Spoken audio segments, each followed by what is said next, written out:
नमस्कार प्यारे विद्यार्थियों। अंतर्राष्ट्रीय विधि की इस वीडियो श्रृंखला में आपका स्वागत है। आज हम अंतर्राष्ट्रीय संधि के संबंध में चर्चा करेंगे। संधियाँ क्या होती है, कैसे संधियों का निर्माण किया जाता है, कैसे ये अस्तित्व में आती है, कैसे इनकी पालना होती है, इन सब के बारे में हम चर्चा करेंगे। तो जो अंतर्राष्ट्रीय संधि है उसके बारे में हमने पहले चर्चा की कि जो वर्तमान युग में जो अंतर्राष्ट्रीय संधियाँ हैं वो अंतर्राष्ट्रीय विधि का सर्वप्रथम स्रोत मानी गई है। अर्थात जब भी अंतर्राष्ट्रीय न्यायालय किसी अंतर्राष्ट्रीय झगड़े पर अपने फैसले आदि के लिए अंतर्राष्ट्रीय विधि को लागू करता है तो वो सर्वप्रथम यह देखता है कि उस विषय पर कोई अंतर्राष्ट्रीय संधि है अथवा नहीं। यदि उस विषय पर अंतर्राष्ट्रीय संधि होती है तो न्यायालय का फैसला संधि के प्रावधानों पर निर्भर करता है। यदि उस विषय पर संधि नहीं होती है तो न्यायालय दूसरे स्रोतों का आश्रय लेता है। अंतर्राष्ट्रीय संधियाँ का अंतर्राष्ट्रीय विधि में उतना ही महत्व है जितना राज्य विधि में राज्य विधायिनी का। तो आज हम जानते हैं कि अंतर्राष्ट्रीय संधियाँ क्या होती है।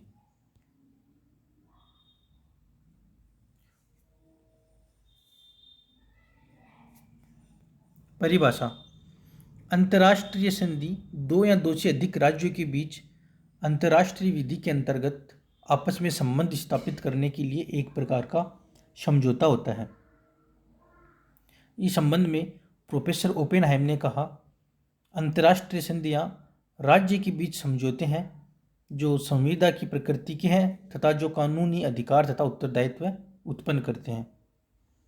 फासेट के अनुसार संधि पक्षकारों के मध्य लिखित करार होती है जिनके द्वारा वे आपस में किसी विशेष क्षेत्र या उद्देश्य के लिए अंतर्राष्ट्रीय विधिक संबंध स्थापित करते हैं।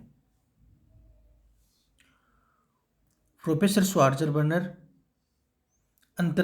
संधियाँ अंतर्राष्ट्रीय विधि के विषयों के बीच समझौते हैं जो अंतर्राष्ट्रीय विधि में बंधनकारी दायित्व उत्पन्न करते हैं। स्टार्क के अनुसार लगभग सभी मामलों में संधियों का उद्देश्य संधि के पक्षकारों पर बंधनकारी उत्तरदायित्व उत्पन्न करना है। 1969 की संधियों को विधि के वियना अभिसमय का अनुच्छेद 2 के अनुसार संधि एक करार होती है जिसके द्वारा दो से अधिक राज्य अंतर्राष्ट्रीय विधि के अंतर्गत अपने संबंध या तो स्थापित करते हैं या स्थापित करने की चेष्टा करते हैं। तो इस तरह जो संधि शब्द है वो एक जाति को इंगित करता है और पक्षकारों द्वारा इसको विभिन्न नाम दिए गए हैं। संधि को संधि कहा जा सकता है लेकिन फिर भी इसको अभिसमय, कन्वेंशन, करार, एग्रीमेंट, नयाचार, प्रोटोकॉल, घोषणा, डिक्लेरेशन, व्यवस्था, अरेंजमेंट आदि अनेक नाम इसको दिए गए हैं। तो जो संधियों की विधि पर वियना अभिसमय 1969 जो 27 जनवरी 1980 को प्रवृत्त हो गया था, जनवरी 2013 तक 113 देशों ने इस अभिसमय का अनुसमर्थन किया था। जिन देशों ने इस संधि का अनुसमर्थन नहीं भी किया है वह भी इसे अपने ऊपर बंधनकारी मानते हैं क्योंकि ये प्रथा संबंधी विधि का पुनर्कथन है।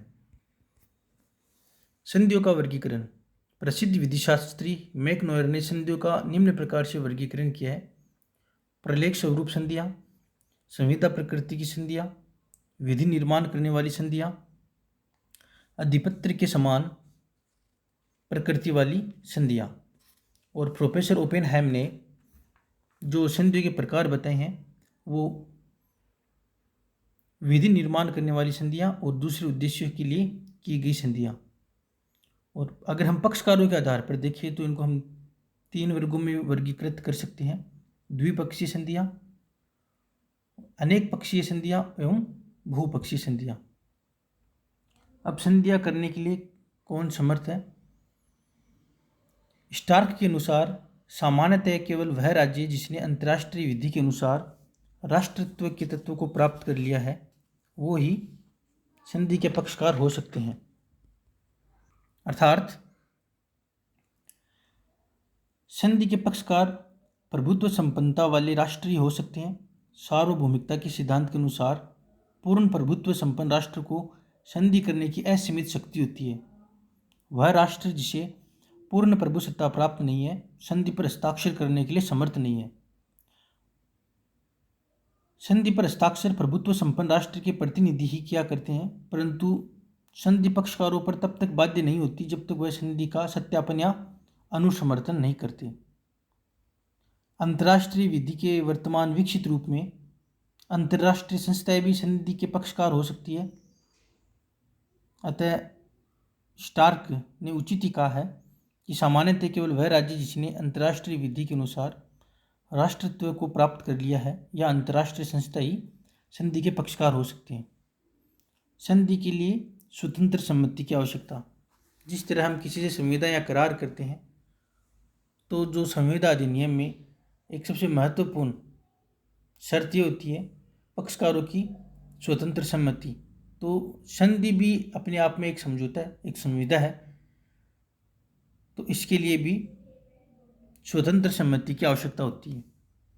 संधियों की विधि पर वियना अभिसमय 1969 के अनुच्छेद 48 के अनुसार किसी राज्य द्वारा दी गई सम्मति त्रुटि के आधार पर अवैध हो सकती है, परंतु इसके लिए आवश्यक है कि त्रुटि ऐसे तथ्य या परिस्थितियों के संबंध में हो जिसे संधि करते समय मान लिया गया था जो सम्मति का आवश्यक अधिकार था।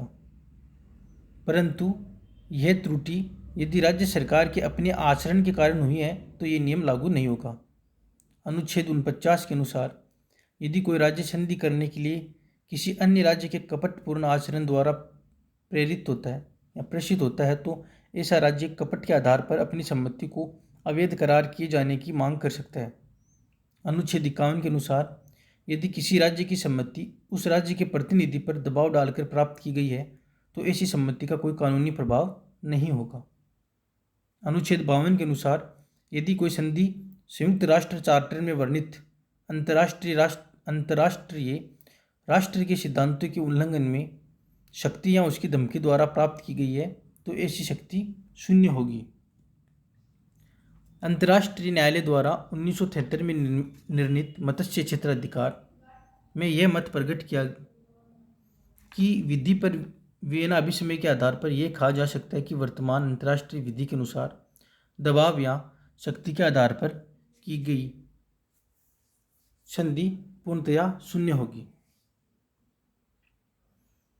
तो जो भी हम संधि करेंगे, कोई भी देश दूसरे देश से संधि करेगा तो उसमें इस तत्व को वो जरूर से ध्यान रखेगा कि कहीं ये दबाव के फलस्वरूप तो नहीं की जा रही है, इसमें पक्षकारों की स्वतंत्र सम्मति है या नहीं है। जब हम संधियाँ कैसे समाप्त की जाती है उसमें भी एक महत्वपूर्ण बिंदु है कि जो सहमति है वो दबाव, धोखे, प्रपीड़न, छल इत्यादि से प्राप्त की गई है।